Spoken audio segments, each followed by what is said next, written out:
what we want to talk about today is what AU is trying to do.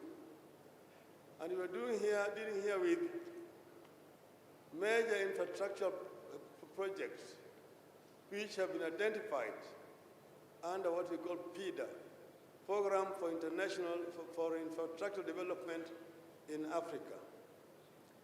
This consists of highways, high-speed railway network, the ICT network, that is fiber optic network, the continent, the open air skies, the continent, and the waterways. These are the major projects in the continent. There are several highways that connect different African cities. You've got Dakar to Lagos, Lagos to Mombasa. You've got Cape to Cairo, Tunis to the Cape, Dakar through Khartoum to Djibouti. And there are missing links along those highways. There are several others. There are a total of 40 different highways that we talk about. And then there's a high-speed railway network that connects different parts of the continent. An example we want to give you here is called LAPSET, the Lamu Port, South Sudan, and the Ethiopia Transit Corridor. That project, when fully implemented, phase 1 and phase 2, because phase 1 is Lamu Port to Juba in South Sudan, the other one to Addis Ababa. The second one goes through Central African Republic all the way to Cameroon and Port of Kribi, creating a land bridge that connects the Atlantic Ocean to the Indian Ocean and opening up the interior of the continent to wider trade, to Chad, to Niger, to Congo Republic and DRC, to Sudan, and then on to Egypt. There are several others that are planned. In as far as energy is concerned, Africa is energy deficient. Right now, the total installed capacity in the continent of Africa is 145 gigawatts. That is almost equal to South Korea's 130 gigawatts. But South Korea has only got a population of 52 million people.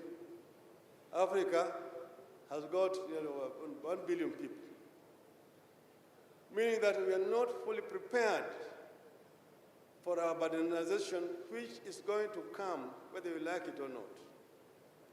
So we need, therefore, to invest more in energy generation as well. We are planning also to construct 19 new ports on the continent. Also, about 20 new airports, improving the air transport in the continent. Currently, Africa, the air transport in Africa is too expensive. Some of it because of bureaucracies in the continent, and some of it because of lack of proper infrastructure on the ground. This is another area where we need more investment. So I want to say, conclude here by saying that Africa has a need for more investment in infrastructure development. There is capacity deficiency. It is estimated by African Development Bank that Africa needs about $170 billion per annum to be able to meet our infrastructure needs. So the deficit stands at about $110 billion. And that's why I have proposed the establishment of African Infrastructure Fund. And we've been working here with several institutions to create this fund. We have established that there are a lot of capital lying idle on the continent. Sovereign funds, pension funds, and insurance funds. So we are working towards tapping into these resources so that Africa can be self-sufficient in terms of funding. That Africa does not have to depend and rely on funding from just international financial institutions or bilaterals, some of which prove to be very, very expensive to African countries.